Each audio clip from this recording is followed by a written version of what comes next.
Hi everyone.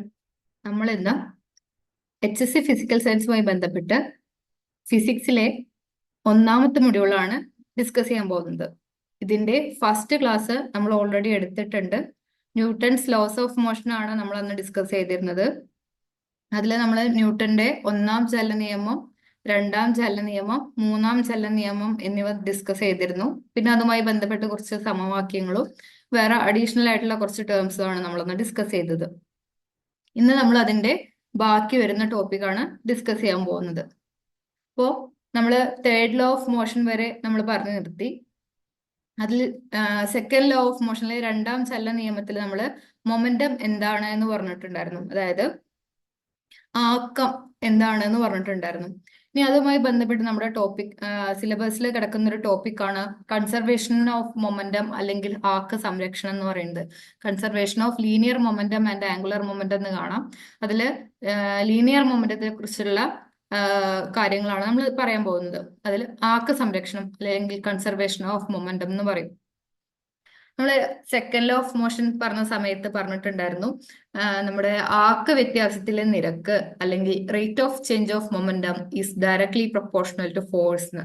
അതായത് ആക്ക വ്യത്യാസത്തിലെ നിരക്ക് എന്തിനോട് അനുപാതത്തിലാണ്?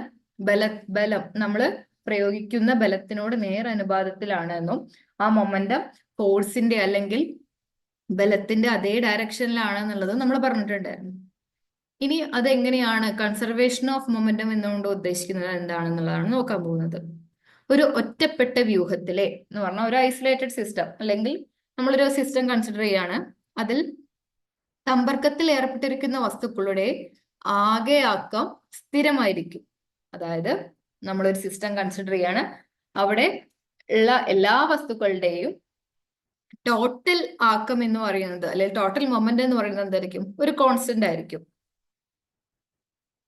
അപ്പൊ നമുക്ക് അതിനെ എങ്ങനെ ഡിഫൈൻ ചെയ്യാം? നമുക്ക് രണ്ടാം ചലന നിയമം അനുസരിച്ച് നമുക്കറിയാം എഫ് എന്ന് പറയുന്നത് dp/dt ആണ്. അതായത് rate of change of momentum. അതാണ് ഈ d/dt ഓഫ് പി എന്നുകൊണ്ട് ഉദ്ദേശിക്കുന്നത്.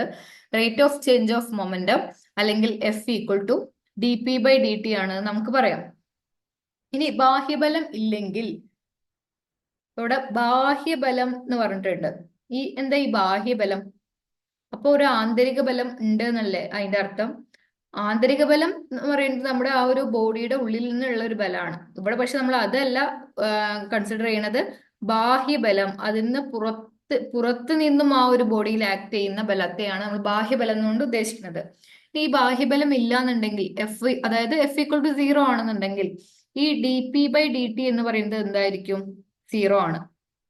അതിന്റെ അർത്ഥം എന്താ? പി എന്ന് പറയുന്നത് ഒരു സ്ഥിരസംഖ്യയായിരിക്കും. d/dt ഓഫ് പി എന്ന് പറയുന്നത് 0 ആണെന്നുണ്ടെങ്കിൽ അവിടെ പി ഒരു സ്ഥിരസംഖ്യ ആയിരിക്കും. ഇനി d/dt ഓഫ് വി 0 ആണെന്നുണ്ടെങ്കിൽ അവിടെ വി കോൺസ്റ്റന്റ് ആണ് എന്നാണ് അർത്ഥം. ഇത് ഈ dv/dt എന്താ? ആക്സിലറേഷൻ 0 ആണെന്നുണ്ടെങ്കിൽ വി കോൺസ്റ്റന്റ് ആണ്. അതായത് ത്വരണം 0 ആണെന്നുണ്ടെങ്കിൽ വി കോൺസ്റ്റന്റ്, അതായത് പ്രവേഗം കോൺസ്റ്റന്റ് എന്ന് പറഞ്ഞു കഴിഞ്ഞാൽ എന്താ ഉദ്ദേശിക്കുന്നത്? ആ വസ്തു യൂണിഫോം മോഷനിലാണ്, സമചലനത്തിലാണ് എന്നൊക്കെ നമ്മൾ പറയാറുണ്ട് അല്ലെ. അതുപോലെ തന്നെ ddt ഓഫ് പി അല്ലെങ്കിൽ മൊമെന്റം, ഈ മൊമെന്റത്തിനെ നമ്മൾ കാണിക്കുന്ന ലെറ്റർ ആണ് പി.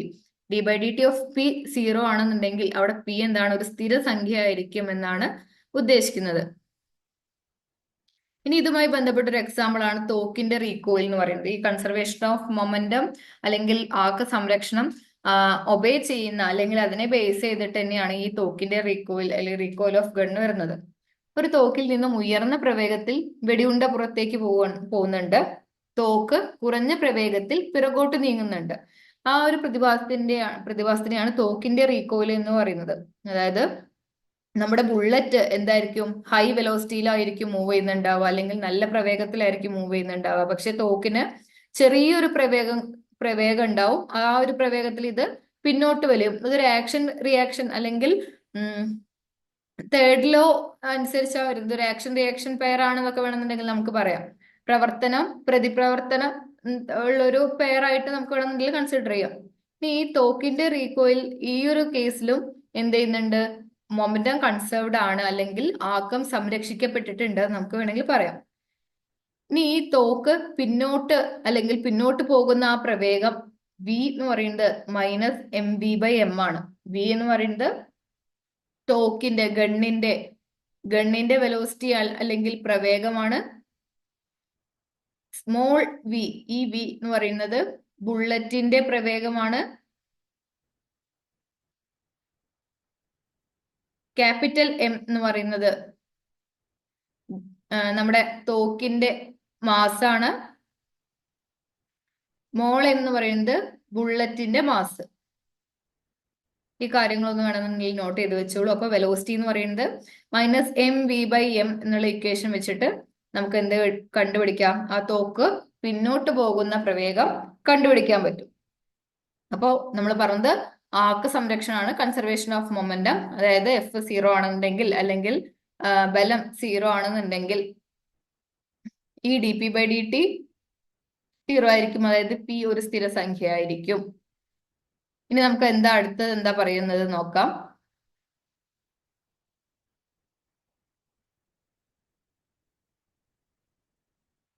ഈ ബലം ചെയ്യുന്ന പ്രവൃത്തിയെ കുറിച്ചിട്ടാണ് നമ്മൾ പറയുന്നത്. ബലം ചെയ്യുന്ന പ്രവൃത്തി സ്ഥാനാന്തര പരിമാണത്തിന്റെയും സ്ഥാനാന്തര ദിശയിലെ ബലത്തിന്റെ ഘടകത്തിന്റെയും ഗുണനഫലമായി നിർവചിക്കാം. അതായത് പ്രവൃത്തി അല്ലെങ്കിൽ നമ്മൾ ചെയ്യുന്ന വർക്ക് എന്ന് പറയുന്നത് എന്തിനൊക്കെയാണ് ഡിപ്പെൻഡ് ചെയ്യുന്നത്, ആശ്രയിച്ചിരിക്കുന്നത്? ഒന്ന് സ്ഥാനാന്തരം, അതിനെയാണ് നമ്മൾ ഡിസ്പ്ലേസ്മെന്റ് എന്നുള്ള എന്നുകൊണ്ട് ഉദ്ദേശിക്കുന്നത്, അതിന്റെയും പിന്നെ ബലത്തിന്റെ ഘടകത്തിനെയും. ഇപ്പോ ഈ ഒരു ഡയറക്ഷനിലാണ് ഫോഴ്സ് അല്ലെങ്കിൽ നമ്മുടെ ബലം പ്രയോഗിക്കപ്പെട്ടത് എന്ന് കരുതുക.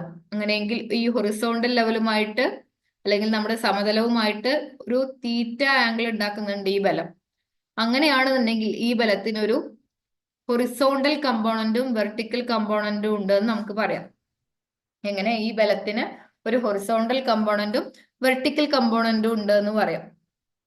ഈ ഹൊറിസോണ്ടൽ കമ്പോണന്റ് അല്ലെങ്കിൽ ഈ തീറ്റയോട് ചേർന്ന് കിടക്കുന്ന ഭാഗത്തിനെ നമ്മൾ എഫ് കോസ് തീറ്റ എന്ന് പറയും. ഈ ഒരു കേസിലാണെന്നുണ്ടെങ്കിൽ ഇത് എഫ് കോസ് തീറ്റ, ഇതാണെന്നുണ്ടെങ്കിൽ എഫ് സൈൻ തീറ്റ ആണ് എന്ന് പറയും.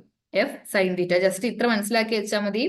ഏതൊരു വെക്റ്റർ ക്വാണ്ടിറ്റി ആണെന്നുണ്ടെങ്കിലും അത് സമതലവുമായിട്ട് ഉണ്ടാക്കുന്ന ഒരു ആംഗിൾ ഉണ്ടാവും. അത് തീറ്റ ആയിട്ട് എടുക്കണമെന്നുണ്ടെങ്കിൽ ആ തീറ്റയോട് ചേർന്ന് വരുന്ന ആ ഒരു ക്വാണ്ടിറ്റിയുടെ കമ്പോണന്റിനെ നമ്മൾ എഫ് കോസ് തീറ്റ എന്നും മറ്റേ ക്വാണ്ടിറ്റി നമ്മൾ എഫ് സൈൻ തീറ്റ എന്നാണ് പറയാറ്.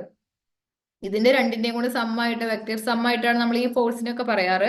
ജസ്റ്റ് ഇങ്ങനെ രണ്ട് കമ്പോണന്റുകൾ ഉണ്ട് എന്നൊന്നും മനസ്സിലാക്കി വെക്കുക. ഇവിടെ നമ്മൾ വർക്ക് അല്ലെങ്കിൽ പ്രവൃത്തിയെ കുറിച്ച് പറയുന്ന സമയത്ത് അതിന്റെ കോസ് തീറ്റയുടെ കമ്പോണന്റ്, അതായത് ബലത്തിന്റെ ഏത് ഘടകമാണ് കോസ് തീറ്റ വരുന്ന കമ്പോണന്റ് ആണ് നമ്മൾ എടുക്കുന്നത്. അതുകൊണ്ട് തന്നെ വർക്കിനെ നമുക്ക് എഫ് ഡോട്ട് ഡി എന്ന് പറയാം. അതായത് ഇത് ഡോട്ട് പ്രൊഡക്റ്റ് ആണ്. ഡോട്ട് പ്രൊഡക്റ്റ് ആവുമ്പോൾ നമ്മൾ കോസ് തീറ്റ ആണ് എടുക്കുക. ഇനി വെക്റ്റർ പ്രൊഡക്റ്റ് ആണെന്നുണ്ടെങ്കിലോ, ഇപ്പൊ വെക്റ്റർ പ്രൊഡക്റ്റ് ആണെന്നുണ്ടെങ്കിൽ എ ക്രോസ് ബി ആണ് നമ്മൾ എഴുതാറ്, റെപ്രസെന്റ് ചെയ്യുക. അതിന് നമ്മൾ എ ബി സൈൻ തീറ്റ എന്ന് വരും. ഇങ്ങനെയാണ് എ ബി സൈൻ തീറ്റ. ഇപ്പൊ നമ്മുടെ ടോർക്ക് ഒക്കെ ഉണ്ടല്ലോ, ടോർക്ക് നമ്മൾ ആർ ക്രോസ് എഫ് എന്നാ പറയാ. അതായത് ആർ എഫ് സൈൻ തീറ്റ. ഇത് ഡോട്ട് പ്രൊഡക്റ്റ് ആണ്. ഡോട്ട് പ്രൊഡക്റ്റ് ആകുമ്പോൾ നമ്മൾ എഫ് ഡി കോസ് തീറ്റ ആയിട്ടാണ് എടുക്കുക. ഡോട്ട് പ്രൊഡക്റ്റ് എന്ന് പറഞ്ഞു കഴിഞ്ഞാൽ ആ രണ്ടിന്റെ മാഗ്നിറ്റ്യൂഡ് മൾട്ടിപ്ലൈ ചെയ്തിട്ട് നമ്മൾ എന്ത് ചെയ്യണം? ആ രണ്ട് ക്വാണ്ടിറ്റിയുടെ ഇടയിലുള്ള തീറ്റയുടെ കൊസൈൻ എടുക്കണം. ഇനി ആർ ക്രോസ് എഫ് ആണെന്നുണ്ടെങ്കിൽ ആ രണ്ട് ക്വാണ്ടിറ്റിയുടെ മാഗ്നിറ്റ്യൂഡ് അല്ലെങ്കിൽ മാഗ്നിറ്റ്യൂഡ് മൾട്ടിപ്ലൈ ചെയ്തിട്ട് അവ തമ്മിലുള്ള ആംഗിളിന്റെ സൈൻ തീറ്റ, അതായത് സൈൻ ഓഫ് ദാറ്റ് ആംഗിൾ ആണ് നമ്മൾ എടുക്കേണ്ടത്. ജസ്റ്റ് വെക്ടർ പ്രൊഡക്റ്റ് എന്താ ഡോട്ട് പ്രൊഡക്റ്റ് എന്താന്ന് ജസ്റ്റ് ഒന്ന് മനസ്സിലാക്കി വെച്ചാൽ മതി.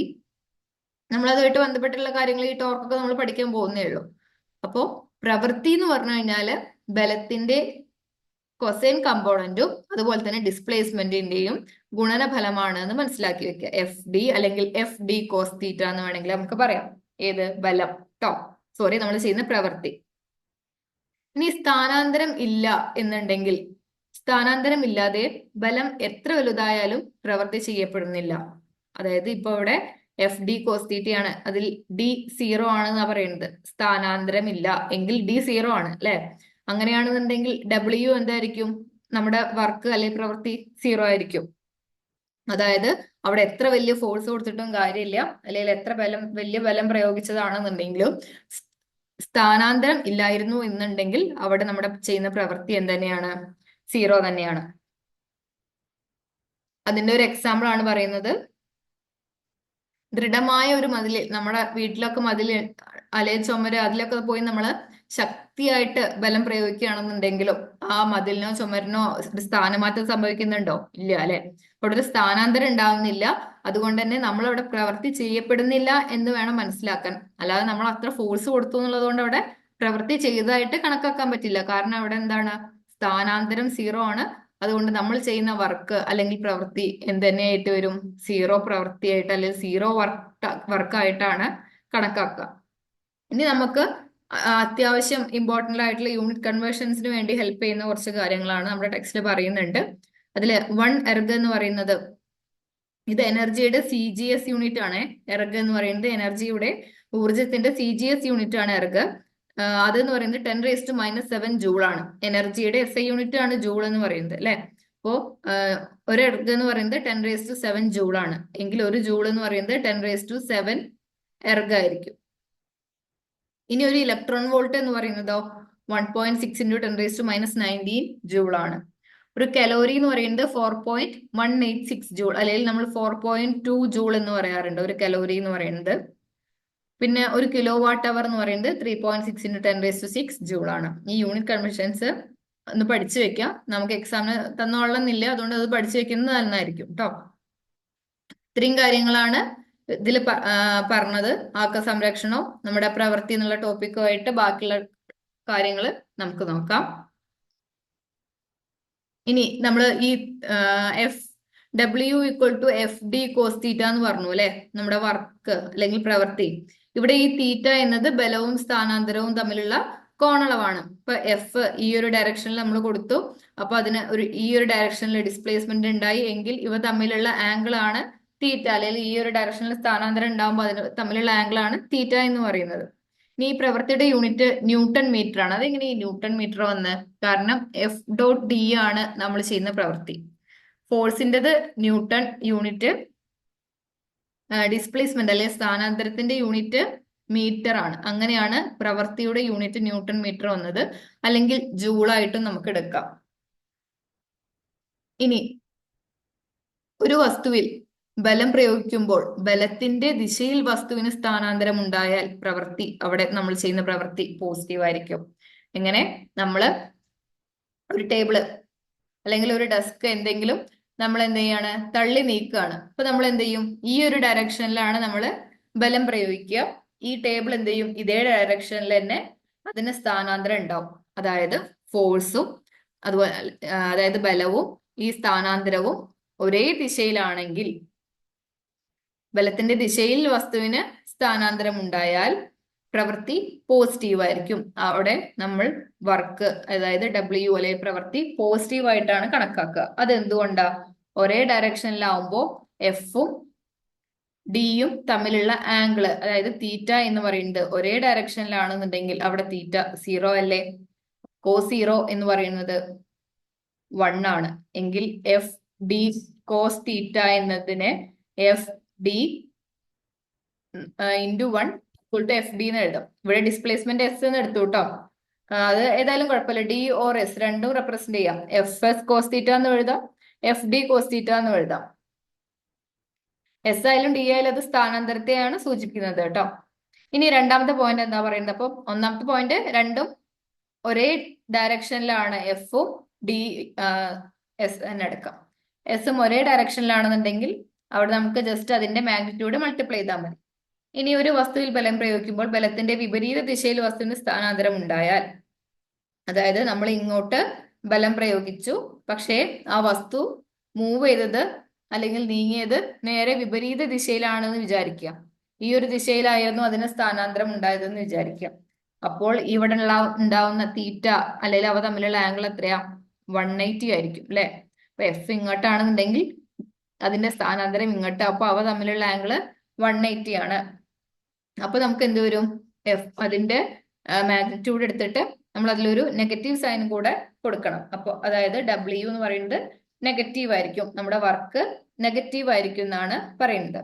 ഇനി മൂന്നാമത്തെ പോയിന്റ്, നമ്മൾ അതിന്റെ എക്സാമ്പിൾ പറയാം. തറയിലിരിക്കുന്ന ഒരു വസ്തുവിനെ വലിക്കുമ്പോൾ ബലം പ്രയോഗിക്കുന്ന ദിശയിൽ വസ്തുവിന് സ്ഥാനാന്തരം ഉണ്ടായാൽ ഈ ബലം ചെയ്ത പ്രവൃത്തി പോസിറ്റീവും തറ പ്രയോഗിച്ച ഘർഷണ ബലം ചെയ്ത പ്രവൃത്തി നെഗറ്റീവും ആയിരിക്കും. ഒരു എക്സാമ്പിൾ പറഞ്ഞതാണ്. അപ്പൊ നമ്മൾ നേരത്തെ പറഞ്ഞു ടേബിൾ മൂവ് ചെയ്യുന്നത് അല്ലെ, ടേബിൾ നീക്കുന്ന ഒരു എക്സാമ്പിൾ പറഞ്ഞു.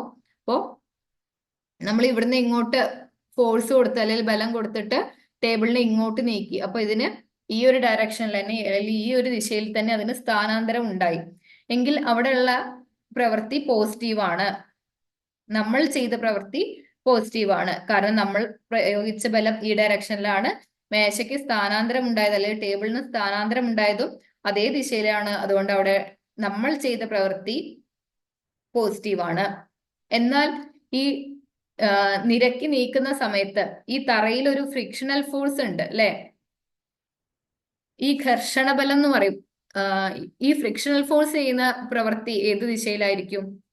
നേരെ എതിർദിശയിലായിരിക്കും അല്ലെ.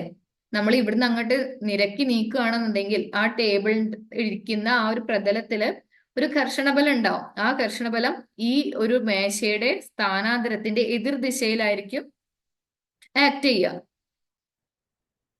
അതുകൊണ്ട് തന്നെ തറ പ്രയോഗിച്ച ഘർഷണബലം ചെയ്ത പ്രവൃത്തി എന്തായിരിക്കും? നെഗറ്റീവ് ആയിരിക്കും. ഇനി വേറൊരു എക്സാമ്പിൾ പറയാം. നമ്മൾ ഇവിടുന്ന് കല്ല് മുകളിലോട്ട് എറിയാണ്. കല്ല് നമ്മൾ കൊടുക്കുന്ന ഫോഴ്സും കല്ലിന്റെ സ്ഥാനാന്തരവും ഈ ഒരു ദിശയിലാണ് എങ്കിൽ ഭൂഗുരുത്വാകർഷണ ബലം ഈ ഒരു ദിശയിലല്ലേ, താഴോട്ടല്ല ആക്ട് ചെയ്യുക. നമ്മള് ഫോഴ്സ് കൊടുത്തിട്ട് മുകളിലേക്ക് എറിയുമ്പോൾ കല്ലിന് മുകളിലേക്കാണ് സ്ഥാനാന്തരം ഉണ്ടാവുന്നത്. എന്നാൽ ആ സമയത്ത് ഘർഷണബലം താഴോട്ടാണ് ആക്ട് ചെയ്യുന്നത്. എങ്കിൽ ഇവിടെ ഭൂഗുരുത്വാകർഷണ ബലം ചെയ്ത പ്രവൃത്തി എന്തായിരിക്കും? നെഗറ്റീവ് ആയിരിക്കും. കാരണം രണ്ടും എതിർദിശയിലാണ്. നമ്മൾ കൊടുത്ത ഫോഴ്സ് അങ്ങോട്ടാണെന്നുണ്ടെങ്കിൽ ഭൂഗുരുത്വാകർഷണ ബലം കല്ലിനുണ്ടായ സ്ഥാനാന്തരം മുകളിലോട്ടാണെന്നുണ്ടെങ്കിൽ ഇവിടെ ഭൂഗുരുത്വാകർഷണ ബലം ചെയ്തത് താഴോട്ടാണ്. ആ ബലത്തിന്റെ ഡയറക്ഷൻ താഴോട്ടാണ്. അപ്പൊ ഇവിടുത്തെ എഫും ഇവിടുത്തെ ഡിസ്പ്ലേസ്മെന്റും ഓപ്പോസിറ്റ് ആയിട്ട് വന്നു. അതുകൊണ്ട് അവിടെ വർക്ക് നെഗറ്റീവ് ആയിരിക്കും. ക്ലിയർ ആയി എന്ന് വിചാരിക്കുന്നു. നമുക്കിനി ഒരു മൂന്നാമത്തെ പോയിന്റ് ഉണ്ട്. ആ മൂന്നാമത്തെ പോയിന്റ് എന്താന്ന് നോക്കാം.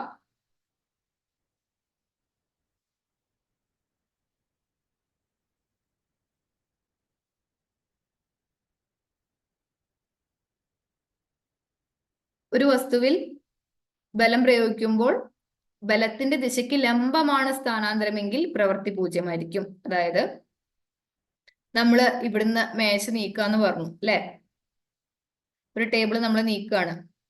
ടേബിൾ ഇങ്ങോട്ടാണ് നീങ്ങുന്നത്. അപ്പൊ ഇവിടെയുള്ള സ്ഥാനാന്തരം ഈ ഒരു ഡയറക്ഷനിലാണ്.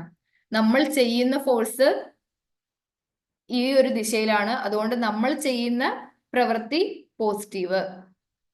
ഇനി ഈ ഒരു ദിശയിലാണ് മേശ നീങ്ങുന്നത് എന്നുണ്ടെങ്കിലും ഇവിടെ ഈ ഒരു പ്രതലത്തിൽ ഉണ്ടാവുന്ന ഫ്രിക്ഷണൽ ഫോഴ്സ് ഈ മേശ നീങ്ങുന്ന ഡയറക്ഷന് നേരെ ഓപ്പോസിറ്റ് ആയിരിക്കും, അല്ലെങ്കിൽ നേരെ വിപരീതമായിരിക്കും. അതുകൊണ്ട് ഫ്രിക്ഷണൽ ഫോഴ്സ് ചെയ്യുന്ന വർക്ക് നെഗറ്റീവ്.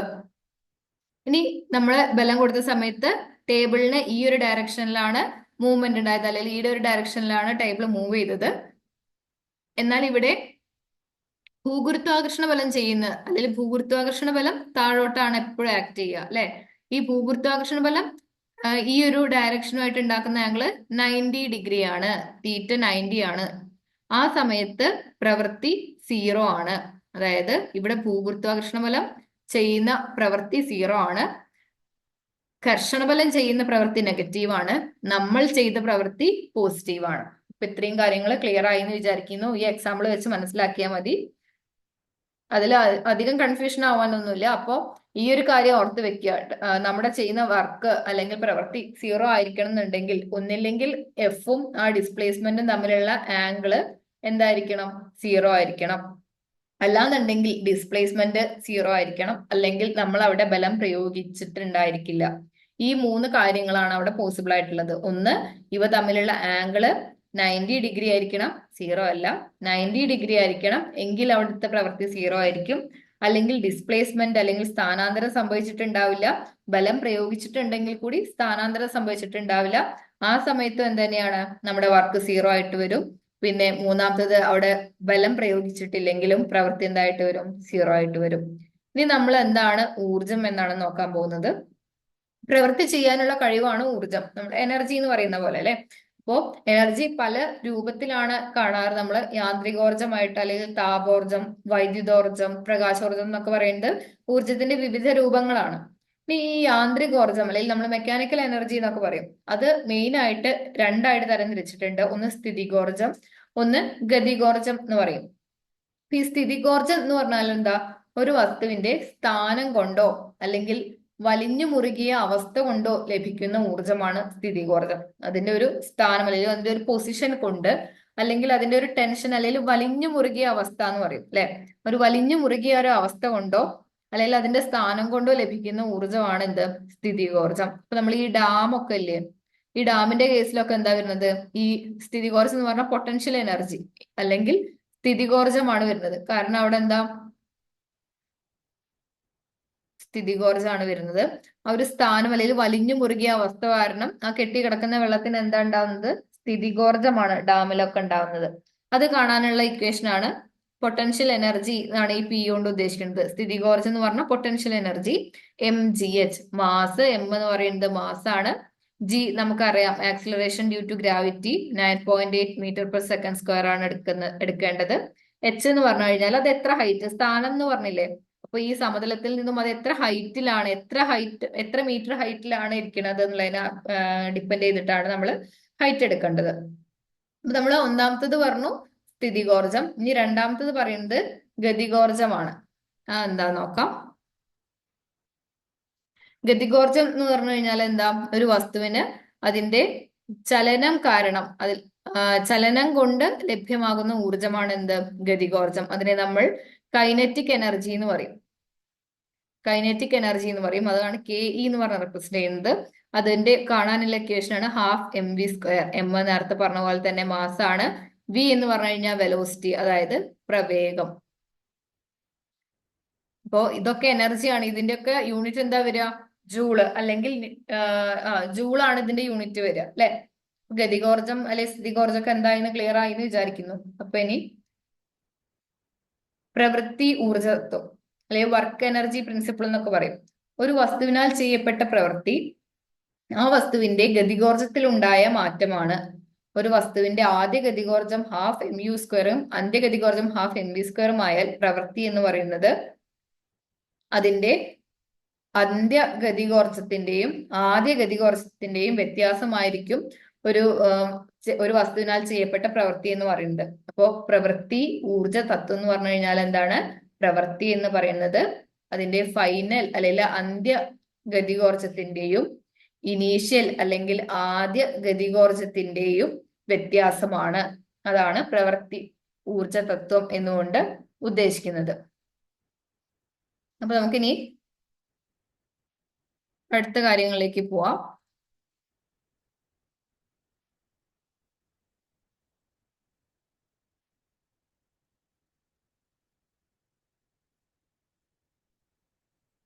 ഇനി ഊർജ സംരക്ഷണ നിയമം. എന്താ ഈ ഊർജ സംരക്ഷണ നിയമം എന്ന് പറഞ്ഞാൽ, നമ്മൾ നേരത്തെ ആക്ക സംരക്ഷണ നിയമം എന്ന് പറഞ്ഞിട്ടുണ്ടായിരുന്നു അല്ലെ, കൺസർവേഷൻ ഓഫ് മൊമെന്റം അല്ലെങ്കിൽ ആക്ക സംരക്ഷണ നിയമം. അവിടെ നമ്മൾ പറഞ്ഞു എഫ് 0 ആണെന്നുണ്ടെങ്കിൽ പി കോൺസ്റ്റന്റ് ആണ്, അല്ലെങ്കിൽ മൊമെന്റം അല്ലെങ്കിൽ ആക്കം കൺസേർവ്ഡ് ആണ് നമ്മൾ പറഞ്ഞു. അതായിരുന്നു ആക്ക സംരക്ഷണ നിയമം. അതായത് ആക്കം അവിടെ സംരക്ഷിക്കപ്പെട്ടു അല്ലെങ്കിൽ അതിന് നഷ്ടം ഉണ്ടായിട്ടില്ല എന്നുള്ളതാണ് ഉദ്ദേശിക്കുന്നത്. അതുപോലെ തന്നെയാണ് ഈ ഊർജ സംരക്ഷണ നിയമം. ഈ ഊർജം നിർമ്മിക്കാനോ നശിപ്പിക്കാനോ കഴിയില്ല. ഒരു രൂപത്തിലുള്ള ഊർജം മറ്റൊരു രൂപത്തിലേക്ക് മാറ്റാനേ കഴിയുള്ളൂ. ഇതാണ് ഊർജ സംരക്ഷണ നിയമം. അതായത് ഊർജത്തിന് അവിടെ നമുക്ക് പുതിയതായിട്ട് നിർമ്മിക്കുവാനോ അല്ലെങ്കിൽ നശിപ്പിക്കുവാനോ കഴിയില്ല. നമുക്ക് എന്തേ പറ്റുള്ളൂ, ഒരു രൂപത്തിലുള്ള ഊർജത്തെ മറ്റൊരു രൂപത്തിലേക്ക് മാറ്റാനേ കഴിയുള്ളൂ. ഇതാണ് ഊർജ സംരക്ഷണ നിയമം എന്നുകൊണ്ട് ഉദ്ദേശിക്കുന്നത്. ഇനി സംരക്ഷിത ബലം എന്ന് പറഞ്ഞു കഴിഞ്ഞാൽ ഒരു ബലം ചെയ്യുന്ന പ്രവൃത്തി പാതയെ ആശ്രയിക്കുന്നില്ലെങ്കിൽ അതിനെ സംരക്ഷിത ബലം എന്ന് പറയുന്നു. കൺസർവേറ്റീവ് ഫോഴ്സ് എന്ന് പറഞ്ഞാൽ അല്ലെങ്കിൽ സംരക്ഷിത ബലം എന്ന് പറഞ്ഞു കഴിഞ്ഞാൽ എന്താണ്, നമ്മൾ ചെയ്യുന്ന പ്രവൃത്തി പാതയെ ആശ്രയിക്കുന്നില്ലെങ്കിൽ, അതായത് ഇപ്പോ എ എന്നുള്ള ഒരു പോയിന്റിൽ നിന്ന് ഒരു വസ്തുവിനെ ബി എന്നൊരു പോയിന്റിലേക്ക് നമ്മൾ തള്ളി നീക്കി, അല്ലെങ്കിൽ അതിന് ഈ ഒരു എസ് ഫോഴ്സ് കൊടുത്തിട്ട് ഈ ഒരു എസ് എന്നുള്ള ഒരു ഡിസ്റ്റൻസ് നമ്മൾ അതിന് മൂവ് ചെയ്യിച്ചു. അപ്പൊ അവിടെ നമ്മൾ പ്രവൃത്തി ചെയ്തതായിട്ട് കണക്കാക്കും. അവിടെ എഫ് ഉണ്ട്, എസ് ഉണ്ട് അല്ലെ. ഇത് ഈ ഒരു വർക്ക് ഈ ഒരു പാതയെ ഡിപ്പെൻഡ് ചെയ്യുന്നില്ലെങ്കിൽ, ആശ്രയിക്കുന്നില്ലെങ്കിൽ അതിനെ സംരക്ഷിത ബലമെന്നും, എന്നാൽ ചില പ്രവർത്തികൾ എന്ത് ചെയ്യും, ആ പാതയെ ആശ്രയിക്കുന്നുവെങ്കിൽ അതിനെ അസംരക്ഷിത ബലം അല്ലെങ്കിൽ സംരക്ഷിതമല്ലാത്ത ബലം എന്ന് പറയും. അപ്പോ ആ പാതയെ ആശ്രയിക്കുന്ന കേസുണ്ട്, ആശ്രയിക്കാത്ത കേസുണ്ട്. ആശ്രയിക്കുന്നുണ്ടെങ്കിൽ അത് സംരക്ഷിത ബലം, ഇല്ലെങ്കിൽ അസംരക്ഷിത ബലം അല്ലെങ്കിൽ സംരക്ഷിതമല്ലാത്ത ബലം എന്ന് പറയപ്പെടുന്നു. ഇനി എന്താണ് പവർ? പവർ എന്ന് പറഞ്ഞു കഴിഞ്ഞാൽ ചെയ്ത പ്രവൃത്തിയുടെ നിരക്കാണ് എന്ത് പവർ എന്ന് പറയുന്നത്, അല്ലെങ്കിൽ ഒരു യൂണിറ്റ് സമയത്തിൽ ചെയ്ത പ്രവൃത്തി എന്നും പറയാം.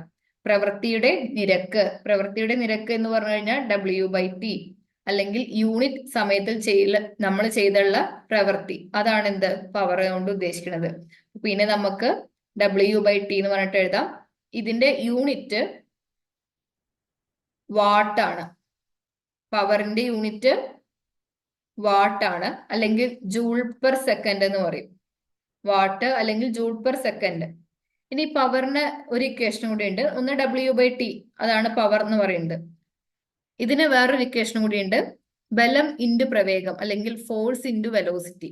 എങ്ങനെ ഈ ഇക്വേഷൻ വരുന്നത് വെച്ചാല്, നമുക്കറിയാം W എന്ന് പറയുന്നത് ഫോഴ്സ് ഇൻറ്റു ഡിസ്പ്ലേസ്മെന്റ് ആണ് അല്ലെ, അല്ലെങ്കിൽ നമ്മൾ പ്രയോഗിക്കുന്ന ബലത്തിന്റെയും സ്ഥാനാന്തരത്തിന്റെയും ഗുണനഫലം നമ്മൾ പറഞ്ഞു അല്ലെ. അപ്പൊ F/S/T ആണ് W എന്ന് പറയുന്നത്, അല്ലെങ്കിൽ വർക്ക് എന്ന് പറയുന്നത്. ഇതിൽ S/T എന്ന് പറയുന്നത് എന്താ? അതായത് സ്ഥാനാന്തരം ബൈ സമയം. സ്ഥാനാന്തരം ബൈ സമയം എന്ന് പറയുന്നത് എന്താ? നമ്മുടെ പ്രവേഗം അല്ലെങ്കിൽ വെലോസിറ്റി ആണ് അല്ലെ. അതുകൊണ്ട് F/V, അതായത് ബലം ഇൻറ്റു പ്രവേഗം എന്നും നമുക്ക് എന്തിനെ എഴുതാം? പവറിന് എഴുതാം. ഇപ്പൊ 3 പോർഷൻസ് ആണ് ഇന്ന് നമ്മൾ പഠിച്ചത്. കഴിഞ്ഞ ക്ലാസ്സിൽ നമ്മൾ ന്യൂട്ടൺസ് ലോസ് ഓഫ് മോഷനെ കുറിച്ച് പഠിച്ചിരുന്നു. ഈ ഒരു ക്ലാസ്സിൽ നമ്മൾ ഊർജം, അതുപോലെ തന്നെ കൺസർവേഷൻ ഓഫ് ലീനിയർ മൊമെന്റം തുടങ്ങിയ കുറച്ച് പോർഷൻസ് ആണ് പഠിച്ചത്. ഇനി നമുക്ക് കഴിഞ്ഞ ക്ലാസ്സിലും അതുപോലെ തന്നെ ഈ ഒരു ക്ലാസ്സിലും നമ്മൾ ഡിസ്കസ് ചെയ്തതായിട്ടുള്ള കുറച്ച് കാര്യങ്ങളെ ബേസ് ചെയ്തിട്ട് കുറച്ച് പ്രോബ്ലംസ് ചെയ്ത് നോക്കാം. ഒന്നാമത്തെ ക്വസ്റ്റ്യൻ, 54 km/h വേഗതയിൽ ഓടിക്കൊണ്ടിരിക്കുന്ന ഒരു കാറ് 90 സെക്കൻഡ് കൊണ്ട് നിശ്ചലമായി. അപ്പൊ നമുക്ക് കിട്ടി വേഗത. ആദ്യം 54 km വേഗതയായിരുന്നു, അത് നിശ്ചലമായി. അപ്പോ V, ഫൈനൽ വെലോസിറ്റി അല്ലെങ്കിൽ അന്ത്യപ്രവേഗം 0 ആണ്, നിശ്ചലമായി എന്ന് പറഞ്ഞുകൊണ്ട്. ഈ ഒരു വേഗതയിലാണ് ആദ്യം ഓടിക്കൊണ്ടിരുന്നത്. അപ്പൊ U എന്ന് പറയുന്നത് 54 km/h ആണ്. പക്ഷെ 54 km/h ഇത് SI യൂണിറ്റ് അല്ല. അതുകൊണ്ട് നമ്മൾ ഇതിനെ മീറ്റർ/സെക്കൻഡ് എന്ന SI യൂണിറ്റിലേക്ക് മാറ്റണം. അതിന് നമ്മൾ എന്ത് ചെയ്താൽ മതി? കിലോമീറ്ററിനെ മീറ്ററിലേക്ക് ആക്കാൻ 1000 കൊണ്ട് ഗുണിക്കുക. അതുപോലെ തന്നെ ഹവറിനെ സെക്കൻഡ് ആക്കാൻ ഇതുകൊണ്ട് ഗുണിക്കുക. അപ്പോ 54 ഇൻറ്റു 10/36 കിട്ടും. അതായത് 54 ഇൻറ്റു 5/18. അപ്പൊ ഈ ഒരു കാര്യം നിങ്ങൾ മനസ്സിലാക്കി വെക്കുക. km/h മീറ്റർ/സെക്കൻഡ് ആക്കാൻ നമ്മൾ ആ ഒരു വാല്യൂവിനെ 5/18 5/18 കൊണ്ട് ഗുണിക്കണം. അപ്പൊ നമുക്ക് ആ ആൻസർ മീറ്റർ/സെക്കൻഡിൽ കിട്ടും. ഇവിടെ ഈ 54നെ 5/18 കൊണ്ട് ഗുണിച്ചാൽ മതി. അപ്പൊ എത്ര വരും? ഇത് 3 അല്ലേ, 5 വരും. അപ്പൊ 3 ഇൻറ്റു 5 15 മീറ്റർ/സെക്കൻഡ് കിട്ടും. അപ്പോ ഏതൊരു വാല്യൂവിനെയും അല്ലെങ്കിൽ ഏതൊരു എത്രയാണ് വാല്യൂ എന്നുണ്ടെങ്കിലും ആ km/h മീറ്റർ/സെക്കൻഡിലേക്ക് ആക്കാൻ എന്ത് ചെയ്താൽ മതി? 5/18 കൊണ്ട് ഗുണിച്ചാൽ മതി. അപ്പൊ നമുക്ക് 15 മീറ്റർ/സെക്കൻഡിന് കിട്ടും. ഇതാണ് നമ്മുടെ U. V 0 ആണ്. T 90 സെക്കൻഡ് ആണെന്ന് തന്നിട്ടുണ്ട്, 90 സെക്കൻഡ് എന്ന് പറഞ്ഞിട്ടുണ്ട്. നമുക്ക് എന്താ കാണേണ്ടത്? സഞ്ചരിച്ച ദൂരം കണക്കാക്കണം. അപ്പൊ ഇതിന് നമ്മൾ കുറച്ച് ഇക്വേഷൻസ് ഒക്കെ പഠിച്ചിട്ടുണ്ട്. V = U + AT, അല്ലെങ്കിൽ S = UT + ½ AT². ഫസ്റ്റ് ക്ലാസ്സിൽ നമ്മൾ പഠിച്ചിട്ടുണ്ടായിരുന്നു. അല്ലെങ്കിൽ V² = U² + 2AS എന്നൊക്കെ പറഞ്ഞിട്ട് അല്ലെ. അപ്പോ നമുക്ക് VU തന്നിട്ടുണ്ട്, T തന്നിട്ടുണ്ട്. നമ്മളോട് കണ്ടുപിടിക്കാൻ പറഞ്ഞിട്ടുള്ളത് S ആണ് അല്ലെ. അപ്പൊ എസിനെയും വിനെയും നമ്മൾ കണക്ട് ചെയ്യുന്ന 2 ഇക്വേഷൻ ആണുള്ളത്. ഒന്ന് ഇതും, അല്ലെങ്കിൽ പിന്നെ യുവും ടിയും ഒക്കെ ഉള്ളതുകൊണ്ട് ഇതും ഉപയോഗിക്കാം. പക്ഷെ ഇതിലൊക്കെ ഈ A നമുക്ക് കണ്ടുപിടിക്കേണ്ടതായിട്ടുണ്ട് അല്ലെ. എ ഇതിലൊക്കെ മിസ്സിംഗ് ആണ്. അതുകൊണ്ട് നമ്മൾ എന്ത് ചെയ്യണം, ഇതിലിപ്പോ വി യു തന്നിട്ടുണ്ട്, ടിയും തന്നിട്ടുണ്ട്. ഈ ഒരു സമവാക്യം ഉപയോഗിച്ചിട്ട് V equal to U plus A T ഉപയോഗിച്ചിട്ട് നമുക്ക് എന്ത് കണ്ടുപിടിക്കാം? ആദ്യം എ കണ്ടുപിടിക്കാം. അപ്പൊ അത് എത്രയായിരിക്കും? 0 equal to 15 plus A into T 90 ആണ് അല്ലെ. ഇതിന് നമുക്ക് എന്തെഴുതാം? 0 ഈക്വൽ ടു യു 15 ആണ്. ഞാൻ ആ ഇക്വേഷനും കൂടെ ചേർത്ത് എഴുതാം. V equal to U plus A T, 0 equal to 15 plus A into 90, 15 equal to minus A 90, A equal to minus 15/90. ഇത് minus 1/6 metre per second square വരും. അല്ലെങ്കിൽ 15 ഇൻറ്റു 6 ചെയ്ത് നോക്കിയാൽ മതി. അപ്പൊ 90 കിട്ടും. അപ്പൊ 1/6 ആണ് വരിക കേട്ടോ. അപ്പൊ നമുക്ക് ആക്സിലറേഷൻ അല്ലെങ്കിൽ ത്വരണം കിട്ടി, എന്റെ വാല്യൂ കിട്ടി. ഇനി നമുക്ക് എന്തേ കാണേണ്ടത്? എസിന്റെ അല്ലെങ്കിൽ സ്ഥാനാന്തരമാണ് കണ്ടുപിടിക്കേണ്ടത് അല്ലെ. അതല്ല നമുക്ക് സഞ്ചരിച്ച ദൂരല്ലേ കാണേണ്ടത്. അതിന് നമ്മള് V square minus U square equal to 2as എന്ന ഇക്വേഷൻ ആണ് എടുക്കേണ്ടത്. വി സ്ക്വയർ തന്നിട്ടില്ല. യു സ്ക്വയർ എന്ന് പറയുന്നത് എത്രയാണ്? 15 square equal to 2 into A minus 1/6 ആണ്. എസ് കണ്ടുപിടിക്കണം അല്ലെ. അപ്പൊ 15 സ്ക്വയർ എന്ന് പറയുന്നത് 1/3 ഇൻറ്റു എസ് വരും. എസ് എന്ന് പറയുന്നത് 15 സ്ക്വയർ ഇൻറ്റു 3. 15 സ്ക്വയർ എത്രയാ? 225 ഇൻറ്റു 3. അപ്പൊ ഇത് ചെയ്ത് കഴിഞ്ഞാല് 675 മീറ്റർ എന്ന് കിട്ടും. നിങ്ങളൊന്ന് ഒറ്റയ്ക്ക് ആദ്യം ഈ വീഡിയോ കാണുന്ന സമയത്ത് ഒന്ന് പോസ് ചെയ്തിട്ട് ഒന്ന് ചെയ്ത് നോക്കുക, എന്നിട്ട് ആൻസർ നോക്കുക കേട്ടോ. അതുകൊണ്ടാണ് ഞാൻ ഡീറ്റെയിൽ ആയിട്ടുള്ള ആൻസർ ഇതിൽ കൊടുക്കാത്തത്. നിങ്ങൾ സ്വയം ചെയ്ത് നോക്കൂ, എന്നാലല്ലേ നമുക്ക് അറിയാൻ പറ്റുള്ളൂ കിട്ടുന്നുണ്ടോ ഇല്ലേ എന്നുള്ളത്. ഇങ്ങനത്തെ ക്വസ്റ്റ്യൻസ് ഒക്കെ പ്രതീക്ഷിക്കാൻ നമുക്ക്. ഇതാണ് നമ്മുടെ ചലന സമവാക്യങ്ങൾ പഠിക്കണം എന്ന് പറയാനുള്ള കാരണം ഇതാണ് കേട്ടോ. ഇനി രണ്ടാമത്തെ ക്വസ്റ്റ്യൻ, ന്യൂട്ടന്റെ ഒന്നാം ചലന നിയമം ഡാഷ് വിശദീകരിക്കുന്നു. നമ്മൾ ഫസ്റ്റ് ലോ ഓഫ് മോഷനെ നമ്മൾ വേറൊരു പേരും കൂടി അറിയപ്പെടുന്നുണ്ട്. എന്താണ്? ജഡത്വ നിയമം അല്ലെങ്കിൽ ലോ ഓഫ് ഇനേഷ്യ എന്നറിയപ്പെടുന്നുണ്ട്. അപ്പൊ ന്യൂട്ടന്റെ ഒന്നാം ചലന നിയമം എന്തിനെ കുറിച്ചാണ് വിശദീകരിക്കുന്നത്? ഇനേഷ്യയെ കുറിച്ചിട്ടാണ് വിശദീകരിക്കുന്നത്. അപ്പൊ ഇനേഷ്യയാണ് കറക്റ്റ് ആൻസർ. ഇനി ന്യൂട്ടന്റെ രണ്ടാം ചലന നിയമപ്രകാരം ആക്ക ആക്ക വ്യത്യാസത്തിന്റെ നിരക്ക് താഴെ പറയുന്നതിൽ ഏതിനോട് അനുപാതമാണ്? അപ്പൊ നമ്മള് സെക്കൻഡ് ലോ പറയുന്നത് എന്താ? ആക്ക വ്യത്യാസത്തിലുള്ള നിരക്ക് എന്ന് പറയുന്നത് എന്തിനോട് അനുപാതത്തിലാണെന്നാ പറഞ്ഞത്? ഫോഴ്സ് അല്ലെങ്കിൽ ബലം. പക്ഷെ ഇവിടെ ഓപ്ഷൻസ് തന്നിട്ടുള്ളത് ഊർജം, ബാഹ്യബലം, പ്രവൃത്തി, ആന്തരിക ബലം. രണ്ടാം ചലന നിയമം അറിയുന്ന ഒരാൾക്ക് ഈ രണ്ട് ഓപ്ഷൻസ് സുഖമായിട്ട് ഒഴിവാക്കാവുന്നതേ ഉള്ളൂ. എന്നാലും അവിടെ വേറെ രണ്ട് ഓപ്ഷൻസ് കിടക്കുന്നുണ്ട്, ബാഹ്യബലം, ആന്തരിക ബലം. നമുക്കറിയാം ആന്തരിക ബലം ചലനം ഉണ്ടാക്കുന്നില്ല കേട്ടോ. ആന്തരിക ബലം ചലനം ഉണ്ടാക്കുന്നില്ല. അപ്പൊ പിന്നെ അവിടെ എന്തേ വരുന്നുള്ളൂ? ബാഹ്യബലമാണ് കറക്റ്റ് ആൻസർ. ഇത് എക്സ്റ്റേണൽ നമ്മൾ വേണമെങ്കിൽ കൊടുക്കാം. ബാഹ്യബലം എന്തിനോട് അനുപാതത്തിലാണ്? ആക്ക വ്യത്യാസത്തിന്റെ നിരക്കിനോട് നേരനുപാതത്തിലാണ്. ആ ക്വസ്റ്റ്യനും ക്ലിയർ ആയി എന്ന് വിചാരിക്കുന്നു. എങ്കിൽ നമുക്ക് അടുത്ത ക്വസ്റ്റ്യനിലേക്ക് പോവാം.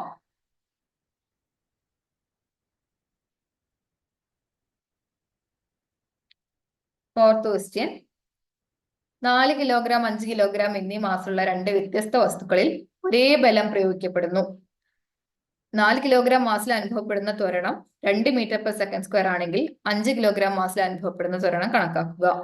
ഒരേ ബലമാണ് പ്രയോഗിക്കുന്നത്. അപ്പോൾ ഒന്നാമത്തേതിലും രണ്ടാമത്തേതിലും പ്രയോഗിക്കുന്ന ബലം F2 എന്ന് കൊടുക്കാം. അത് തുല്യമാണ്. ഈ F1 എന്ന് പറഞ്ഞാൽ നമുക്കറിയാം F ഈക്വൽ ടു എം എന്ന് പറഞ്ഞ ഒരു ഇക്വേഷൻ നമ്മൾ പഠിച്ചിട്ടുണ്ട്. അപ്പൊ Fനെ നമുക്ക് M1 A1 എന്ന് എഴുതാം, F2നെ M2 A2 എന്ന് എഴുതാം. M1 എത്രയാ? 4. A1 തന്നിട്ടുണ്ടോ? ഉണ്ട്, 2 അല്ലെ. M2 തന്നിട്ടുണ്ട് 5. നമുക്ക് ഈ 5 കിലോഗ്രാമിൽ അനുഭവപ്പെടുന്ന ത്വരണം A2 ആണ് കണ്ടുപിടിക്കേണ്ടത്.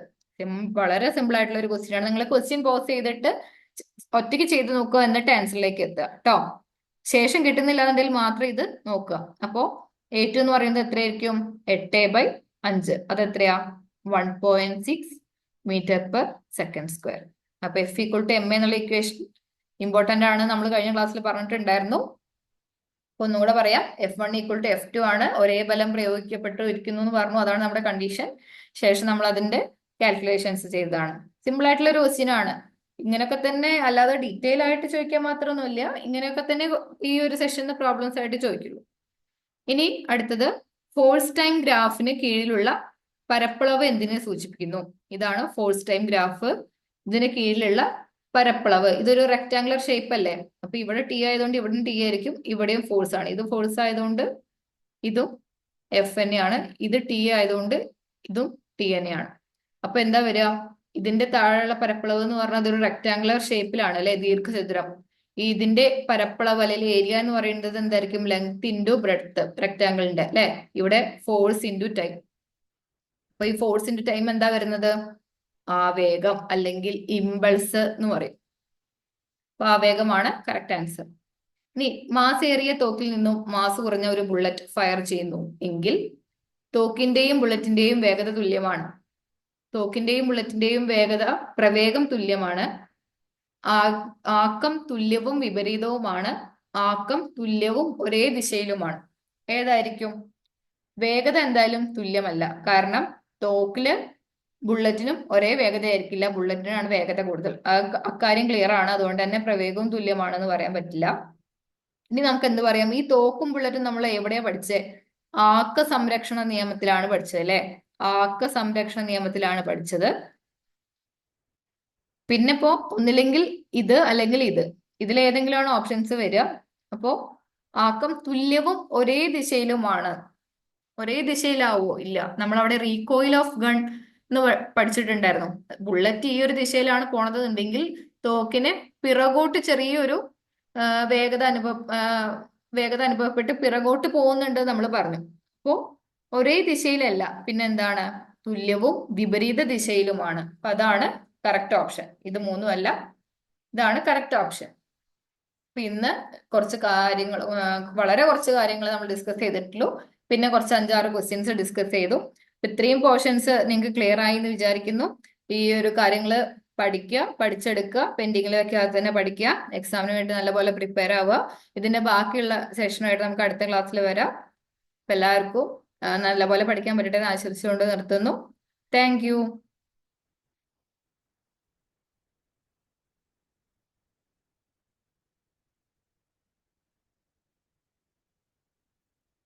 There are many features that were